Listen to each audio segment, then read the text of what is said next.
नमस्कार दोस्तों, मैं ऋचा कुमारी आप लोग का स्वागत करती हूँ अपनी चैनल सेमेस्टर सीक्रेट में। आज मैं आप लोगों के लिए एक कहानी लेकर आई हूँ। कहानी अच्छी लगे तो चैनल को सब्सक्राइब कर दीजिए, लाइक कर दीजिए, कमेंट कर दीजिए, बेल आइकन प्रेस कर दीजिए।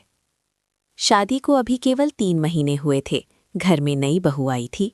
परिवार को लग रहा था कि जीवन सामान्य और शांत रूप से आगे बढ़ रहा था। किसी को यह अनुमान नहीं था कि इसी घर से जुड़ी एक घटना बहुत जल्द सब कुछ बदल देगी। एक रात के बाद सुबह होते ही गांव में ये खबर फैल गई कि सड़क किनारे एक युवक मृत अवस्था में मिला है। प्रारंभिक जानकारी में कहा गया कि उसकी मृत्यु किसी अज्ञात वाहन की टक्कर से हुई है। बात सुनने में साधारण थी और अधिकांश लोग इसे एक दुर्घटना मान रहे थे। लेकिन जब पुलिस ने घटनास्थल की बारीकी से जांच की तो कई तथ्य उस कहानी से मेल नहीं खा रहे थे। युवक के शरीर पर गंभीर चोटें थीं, सिर पर गहरे घाव पाए गए। ये चोटें किसी सामान्य सड़क दुर्घटना जैसी नहीं थीं। यहीं से ये स्पष्ट होने लगा कि मामला केवल हादसा नहीं हो सकता। स्थिति तब और गंभीर हो गई जब ये सामने आया कि घटनास्थल पर एक महिला भी अचेत अवस्था में पाई गई थी। उसके बयान दर्ज किए गए, लेकिन उनमें स्पष्टता नहीं थी। हर उत्तर अधूरा था और हर अधूरा उत्तर नए संदेह को जन्म दे रहा था। पुलिस ने जांच को विस्तार दिया। मोबाइल फोन की जांच की गई, हाल के दिनों की गतिविधियों और संपर्कों को जोड़ा गया। धीरे धीरे ये महसूस होने लगा कि कुछ बातें जानबूझकर छुपाई जा रही हैं और पूरी सच्चाई सामने नहीं आ रही है। परिवार गहरे शोक में डूबा हुआ था। जिस युवक का स्वभाव शांत था, जो पढ़ा लिखा था और जिससे परिवार को भविष्य की उम्मीदें थीं, उसकी मृत्यु इस प्रकार क्यों हुई? ये प्रश्न सभी को परेशान कर रहा था। सबसे बड़ा सवाल यही था कि ये सब आखिर क्यों हुआ? क्या ये वास्तव में एक दुर्घटना थी या फिर किसी ने बहुत सोच समझकर ये सब किया था? और यदि ऐसा था तो इसके पीछे की असली वजह क्या थी? जांच जैसे जैसे आगे बढ़ी, कुछ नाम सामने आए, लेकिन कोई भी बयान पूरी सच्चाई को स्पष्ट नहीं कर रहा था। हर कड़ी अधूरी थी और हर अधूरी कड़ी किसी बड़े सच की ओर इशारा कर रही थी। ऐसा ही एक मामला पहले भी सामने आ चुका है, सोनम रघुवंशी कांड। वहां भी शुरुआत साधारण दिखाई दी थी, लेकिन जब पूरी सच्चाई सामने आई तो उसने सभी को चौंका दिया और भरोसे पर गहरे सवाल खड़े कर दिए। तो दोस्तों, इस पूरे मामले की पूरी कहानी और इसके पीछे छिपी सच्चाई जानने के लिए वीडियो में अंत तक बने रहिए। कहानी की शुरुआत होती है राजस्थान के श्रीगंगानगर जिले के सादुल शहर से। यहीं पर अंजलि उर्फ अंजू नाम की एक लड़की रहती थी। एक सामान्य मध्यम वर्गीय परिवार में पली बढ़ी थी। उसके परिवार में साधारण जीवन शैली थी। पिता शायद कोई छोटा मोटा काम करते थे, माँ घर संभालती थी और घर में बेटी की अच्छी परवरिश पर जोर था। अंजलि की स्कूली शिक्षा पूरी हो चुकी थी, यानी 10वीं कक्षा तक की पढ़ाई खत्म हो गई थी और अब आगे की पढ़ाई के लिए उसे हायर सेकेंडरी स्तर पर जाना था। राजस्थान में कई ग्रामीण और छोटे शहरों में 11वीं-12वीं को जूनियर कॉलेज या अलग कॉलेज सिस्टम में रखा जाता है, जहां छात्र अलग इंस्टीट्यूशन में शिफ्ट होते हैं। अंजलि ने अपने घर के पास के एक कॉलेज में 11वीं कक्षा में प्रवेश लिया और कॉमर्स सब्जेक्ट चुनी, क्योंकि उसका लक्ष्य आगे बीकॉम की डिग्री हासिल करके एक अच्छी नौकरी या बिजनेस करना था। कॉलेज का माहौल उसके लिए बिल्कुल नया था। नए चेहरे, नए दोस्त, क्लासरूम की हलचल और कैंटीन की गपशप।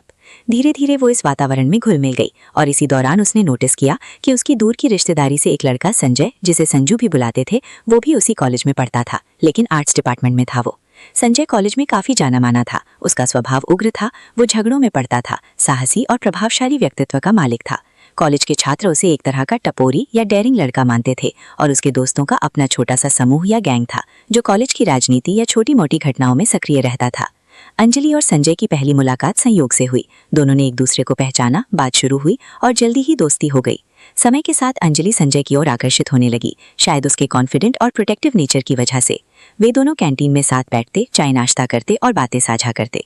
एक बार कॉलेज में किसी लड़के ने अंजलि से असभ्य व्यवहार किया तो संजय ने उसके लिए झगड़ा किया, जो अंजलि को और प्रभावित कर गया।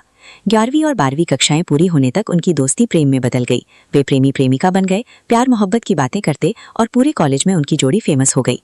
ये रिश्ता करीब 6-7 साल चला, जिसमें 1 साल, 2 साल, 3 साल, 4 साल गुजरते गए और अब ये एक अटूट संबंध बन चुका था। लेकिन समस्या तब शुरू हुई जब अंजलि के परिवार को इस अफेयर का पता चला। संजय का बैकग्राउंड परिवार को पसंद नहीं आया। वो बीए तक पढ़ा था, लेकिन बेरोजगार था, कभी कभी वेटर का काम करता था। उसके परिवार की आर्थिक स्थिति कमजोर थी और कोई स्थिर नौकरी या बिजनेस नहीं था। वहीं अंजलि ने बीकॉम पूरा कर लिया था और आगे की पढ़ाई या करियर की योजना बना रही थी। माता पिता हमेशा बेटी के लिए एक सुरक्षित और समृद्ध भविष्य चाहते हैं, अच्छा घर, स्थिर कमाई और सम्मानजनक जीवन शैली। वे संजय को बेटी के लिए उपयुक्त नहीं मानते थे। अंजलि इतने गहरे प्रेम में डूबी थी कि रिश्ता तोड़ना उसके लिए असंभव लगता था, लेकिन परिवार ने जोर जबरदस्ती का दबाव डाला। रिश्ता खत्म करो, हम जहां विवाह तय करेंगे वहीं करना पड़ेगा। इतना दबाव पड़ा कि आखिरकार अंजलि ने हामी भर दी।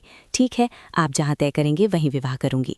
परिवार ने जल्दी ही श्रीगंगानगर जिले के रावला इलाके में एक लड़का ढूंढ लिया, आशीष कुमार। 27 साल का MSc डिग्री धारक, अच्छे परिवार से, 2 स्कूलों में शिक्षक के रूप में काम करता था और उसकी सैलरी भी ठीक ठाक थी। परिवार वेल सेटल था, आर्थिक रूप से मजबूत। 30 अक्टूबर 2025 को अंजलि और आशीष का विवाह धूमधाम से संपन्न हुआ। स्टेज पर दोनों की तस्वीरें, फोटोशूट और खुशी के पल कैद हो गए। लेकिन अंजलि ने संजय को कभी नहीं छोड़ा। विवाह के बाद भी उसने संजय से कहा, शादी तो इससे कर ली, लेकिन मेरा प्यार तो तुम ही से है और हमेशा रहेगा। विवाह के कुछ दिनों बाद अंजलि ने आशीष से पूछा, क्या मैं शादी के बाद अपनी पढ़ाई पूरी कर सकती हूँ? आशीष ने खुशी से सहमति दी, हाँ बिल्कुल, मैं पूरा खर्च उठाऊंगा। अंजलि ने कहा कि वो अपने मायके सादुल शहर के पास के कॉलेज से पढ़ाई करना चाहती है, लेकिन रावला से वहाँ की दूरी करीब 225 किलोमीटर थी, जो रोजाना यात्रा के लिए असंभव थी। आशीष ने मना कर दिया, इतनी दूर नहीं जाने दूंगा, यहाँ आसपास के कॉलेज में दाखिला करा देता हूँ। अंजलि नाराज हुई, लेकिन आशीष नहीं माने। विवाह के महज 13 दिन बाद आशीष को एक प्राइवेट स्कूल में नौकरी मिल गई, जिससे वो और व्यस्त हो गए। अंजलि घर में अकेली रहती तो संजय से घंटों फोन पर बात करती, अपनी जिंदगी की हर बात शेयर करती। मिलना मुश्किल था, इसलिए वो बहाने बनाकर मायके जाती, 1-2 दिन रुकती, संजय से मिलती और लौट आती। आखिरी बार जब वो मायके गई तो संजय से मिलकर बोली, पति मुझे पढ़ाई के लिए इतनी दूर जाने नहीं देता, अब हमारा मिलना जुलना धीरे धीरे खत्म हो जाएगा। संजय ने कहा, ये हमारी आखिरी योजना है, इसके बाद कोई हमें अलग नहीं कर सकेगा। उन्होंने एक खौफनाक प्लान बनाया। अंजलि किसी बहाने से आशीष को रात में भोजन के बाद टहलने के लिए सुनसान जगह पर ले जाएगी, जहां कोई CCTV कैमरा या गवाह न हो। वहां संजय अपने 2 दोस्तों रोहित और सिद्धार्थ के साथ घात लगाकर हमला करेगा और आशीष की हत्या कर देगा। अंजलि सहमत हो गई। ससुराल लौटकर वो सामान्य व्यवहार करती रही, पति की देखभाल, घर का काम, खाना बनाना, किसी को संदेह नहीं हुआ। 30 जनवरी 2026 को भोजन के बाद अंजलि ने कहा, मन व्याकुल है, थोड़ा टहलने चलें। आशीष सहमत हो गए और बोले, खेतों वाली सड़क पर चलें जहां ताज़ी हवा मिलती है। दोनों निकल पड़े। अंजलि ने पहले ही संजय को मैसेज कर दिया था। संजय और उसके साथी झाड़ियों में छिपे थे। जैसे ही वे पहुंचे, अंजलि थोड़ा साइड हट गई। पीछे से रोहित और सिद्धार्थ ने डंडों से आशीष के सिर पर वार किया। वो बेहोश होकर गिर पड़ा, लेकिन जीवित था। संजय आया और बोला, अभी मरा नहीं है। फिर उसने मफलर से आशीष का गला घोटकर हत्या कर दी। अंजलि ने अपने आभूषण, झुमके आदि, आशीष का मोबाइल और अपना फोन संजय को सौंप दिया, ताकि इसे लूटपाट का रूप दिया जा सके। फिर खुद बेहोश होने का नाटक कर लिया। परिवार वाले देर रात तक इंतजार करते रहे। फिर ढूंढते हुए पहुंचे तो दोनों बेहोश पड़े मिले। उन्हें लगा कि कोई हिट एंड रन एक्सीडेंट या लूटपाट हुई है। पुलिस को सूचना दी गई, दोनों को अस्पताल ले जाया गया। अंजलि को होश आ गया, लेकिन डॉक्टरों ने आशीष की मौत की पुष्टि की। अंजलि ने पुलिस को बताया, कुछ चोर आए, लूटपाट की और भाग गए, लेकिन पुलिस को संदेह हुआ, डंडों से प्रहार के निशान, फिर गला घोटने के निशान। अगर चोर होते तो दोनों को मारते या सिर्फ लूटते, लेकिन अंजलि पर गंभीर चोटें नहीं थी। जांच शुरू हुई, कॉल रिकॉर्ड्स चेक किए गए। अंजलि ने अपना फोन चोरी बताया था, लेकिन पुलिस ने रिकवर कर डिटेल्स निकाली तो पता चला कि अंजलि संजय से नियमित संपर्क में थी और उनका अफेयर 6-7 साल पुराना था। परिवार से पूछताछ में पता चला कि संजय रिश्तेदारी से था और अंजलि का पुराना प्रेमी। पुलिस ने संजय को गिरफ्तार किया। सख्त पूछताछ में वो टूट गया और पूरी साजिश बता दी। फिर अंजलि, रोहित और सिद्धार्थ को भी गिरफ्तार गया। हत्या का मामला दर्ज हुआ, मुकदमा चला। कोर्ट ने अंजलि को 2 दिन की रिमांड पर और बाकियों को 5 दिन की रिमांड पर भेजा। अंजलि के परिवार ने कहा, हम संजय से शादी नहीं चाहते थे क्योंकि वो स्थिर नहीं था, बेरोजगार, अनपढ़ सा, जबकि आशीष अच्छे परिवार से था, शिक्षक था और जीवनशैली बेहतर थी। लेकिन उन्होंने बच्चों की इच्छा नहीं सुनी। ऐसे कई मामले सामने आ रहे हैं, जैसे मुस्कान, सोनम रघुवंशी के केस, जहां जबरदस्ती शादी से लड़कियां क्या-क्या कर बैठती हैं।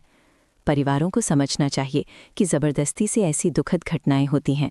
परिवार की इज्जत, नाम सब डूब जाता है। एक निर्दोष इंसान आशीष की जान चली गई। उसके बुजुर्ग माता पिता अब बुढ़ापे में अकेले हैं और मायके की जिद ने सब कुछ बर्बाद कर दिया।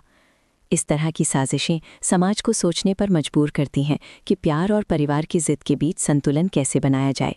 ये कहानी ये भी सिखाती है कि प्यार के नाम पर अपराध करना कभी सही नहीं हो सकता। कोई भी रिश्ता किसी की जान लेने का हक नहीं देता। एक गलत फैसला सिर्फ एक व्यक्ति नहीं, बल्कि 2 परिवारों की पूरी जिंदगी बर्बाद कर देता है। साथ ही ये समाज के लिए एक चेतावनी है कि बिना सोचे समझे रिश्ते बनाना, झूठ पर जिंदगी खड़ी करना और सच्चाई से भागना आखिरकार कानून, पछतावे और तबाही तक ही ले जाता है। जब परिवार अपनी इज्जत, समाज और परंपराओं को किसी इंसान की भावनाओं से ऊपर रख देता है तो उसके नतीजे बेहद खतरनाक हो सकते हैं। जबरदस्ती थोपी गई शादी, बिना संवाद के लिए गए फैसले और भावनाओं को दबाना धीरे धीरे इंसान को गलत रास्ते पर धकेल देता है। दोस्तों, इस घटनाक्रम को साझा करने का मेरा मकसद है किसी के दिल को ठेस पहुंचाना नहीं है, बल्कि इस कहानी के माध्यम से लोगों को जागरूक करना है। दोस्तों, इस कहानी से हमें यही संदेश है। माता पिता को चाहिए कि वे बच्चों की पसंद, सोच और मानसिक हालात को गंभीरता से समझें और समय रहते खुलकर बात करें। साथ ही किसी भी समस्या का हल हिंसा या अपराध नहीं होता। सही समय पर समझदारी और सहमति से लिए गए फैसले ऐसी दुखद घटनाओं को रोक सकते हैं। जय हिंद दोस्तों।